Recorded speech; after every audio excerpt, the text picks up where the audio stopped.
Buen día alumnos, bienvenidos a la lección del día de hoy, la lección número 15. Mi nombre es Abraham Gutiérrez, su asesor en la materia Textos y Visiones del Mundo. Empecemos.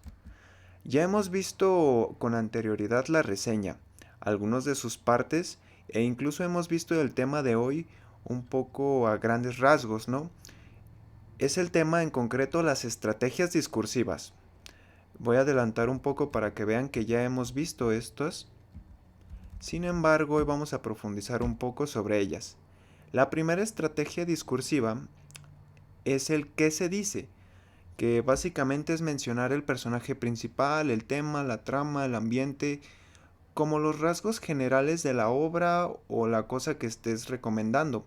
Por ejemplo, cuando tú le recomiendas a un amigo una película, le platicas los personajes principales, de qué trata la historia un poco, ¿no? Dónde se desarrolla, etcétera, como lo elemental para recomendar. La siguiente estrategia es el cómo se introduce el tema. Puede ser con una anécdota, un dato impresionante, una escena de peligro, etcétera, como lo más sobresaliente o lo que ustedes más crean que el lector le va a impactar. Por ejemplo, si van a reseñar un libro de miedo, van a ponerles quizá un fragmento del donde tenga más ese sentimiento, ¿no? O por ejemplo, si es una película de superhéroes, nos vamos a fijar que lo más atractivo es las escenas de acción, por lo cual vamos a profundizar en eso, vamos a empezar precisamente enfocados en las peleas, en las explosiones, en las acrobacias, todo lo fundamental sobre ese tema en específico. Luego está el cómo se manipula la historia para atrapar la atención.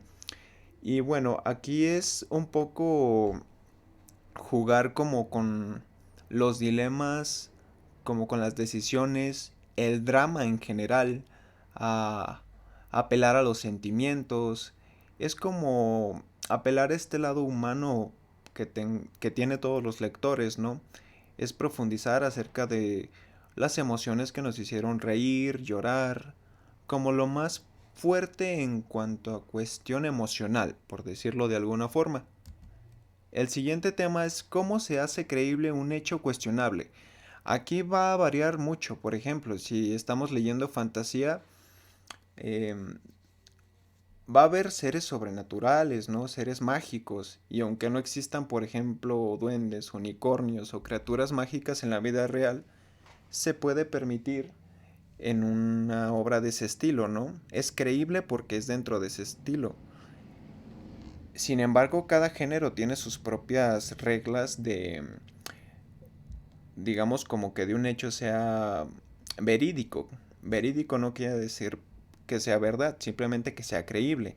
Por ejemplo, en las series de fantasía y ciencia ficción, si pasa algo como muy rígido, muy formal, como que rompe un poco con la esencia de ese mundo, ¿no? Que tiene que ser mágico o como muy tecnológico, ¿no? Y viceversa, si la obra, libro, película, lo que sea que estemos reseñando es algo muy serio, muy apegado a la vida real, incluso si está basado directamente en hechos verdaderos, no podemos meter algo sobrenatural, fantástico, porque muchas veces cae en el público decir la expresión, nah, está muy fantasiosa, porque no es creíble. Entonces a esto refiere este punto. El siguiente es cómo se enlazan las historias entre personas, pueblos o comunidades, es decir, cómo es que se articula la historia, cómo es que se desarrolla. Esto es un poco parte del primer punto de la primera estrategia. Ya vimos como el contexto general, ahora es platicar un poco cómo se desarrolla esa historia, poner que el personaje nació en esta familia y luego se fue a otro lado y luego obtuvo esta cosa. Es simplemente platicar la historia y cómo se enlazan con las demás historias de los pueblos o de las comunidades o personajes. El siguiente es cómo se articulan los hechos y las ficciones. Esto es con explicaciones y conocimientos científicos, experiencias y creencias tradicionales. Existen algunas veces en las que se deben explicar algunas de las cuestiones que pueden o no ser completamente entendibles o conocidas por todos los lectores. Esto es cuando estamos reseñando una obra que de repente tiene una terminología o una característica que no es tan habitual, que alguien ajeno que no conozca esa obra, película, etcétera, no podría entender.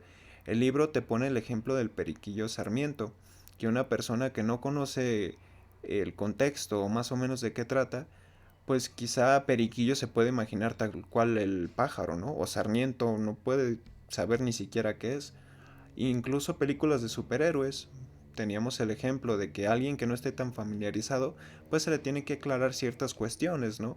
Como por ejemplo que precisamente hay seres que tienen poderes y que otros no, etcétera. Como que explicar un poco las reglas o algo fundamental para que el lector, cualquier lector pueda entender lo que estamos reseñando. El siguiente es de qué manera se produce simpatía o apatía por uno u otro personaje. Esto es un poco aludiendo a un punto anterior, es sobre las emociones, sobre los personajes, es el hecho de humanizar a algo. ¿Recuerdan cuando veíamos los personajes redondos y los planos? Bueno, un poco enfocado hacia los redondos, el cómo evoluciona el personaje, cuáles son sus motivaciones y todo lo que nos haga sentir empatía y apelar a ese lado humano por parte de ese personaje o acontecimiento. Por último, tenemos algunas estrategias más que sirven a manera de consejos. Por ejemplo, tenemos estrategia para atraer la atención del lector sobre el autor o la autora del libro. Y tienes que mencionar, pues, precisamente al autor. Y si en este caso lo que estamos reseñando no está tan popular o no es tan de moda, pues mencionemos algo que sí está, que tenga relación, obviamente. Si estamos reseñando una obra no tan conocida de este autor, podemos empezar mencionando que él escribió esta otra, que sí es bastante popular. En fin, son estrategias que nos ayudan precisamente para atraer la atención de los lectores. Otro tenemos que es sobre la autora o el autor de su obra, es mencionar los datos biográficos del autor, eh, resaltando quizá los que a nosotros nos parezcan más importantes en el sentido de llamar la atención. Cosas destacables como que ha ganado ciertos premios o que luchó en tal batalla o que hizo algo realmente impresionante, precisamente para llamar la atención, contenido y estructura, bueno, el género literario, el tema protagonista, personajes, lo que los mencionaba en el primer estrategia de sobre esta reseña, ¿no? El que sigue ya propiamente se llama estrategias para suscitar el interés, que precisamente es como mencionarle que como tal a qué pertenece, ¿no? Si es a drama, a fantasía, a intriga.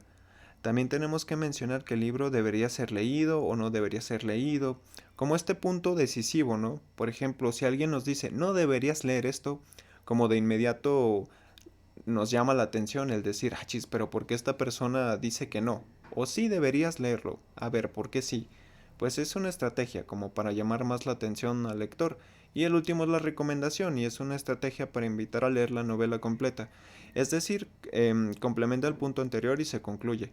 Pues sí, precisamente es el punto clave del por qué sí deberías leer este libro, por qué sí deberías ver esta película, ¿no? Como con un argumento más sólido. Finalmente tenemos las actividades del libro, tomando en cuenta la lectura de la fiesta del chivo de Vargas Llosa, ubicado en la página 154, 155 y 156 de su libro de textos. Tienen que realizar una reseña descriptiva tomando en cuenta la ficha que se les presentó en la lección 15. Y tenemos algunos pasos y recomendaciones para que lleven a cabo esta reseña. Luego tienes la actividad de reflexión, en la cual tenemos un espacio en su aula virtual que precisamente van a tener que subir un pequeño escrito de no más de 150 palabras en el cual expongan ustedes la importancia de la reseña descriptiva. ¿Cuáles podrían ser sus usos? De mi parte ha sido todo por hoy, muchas gracias por su atención y cualquier duda quedo al pendiente. Hasta luego.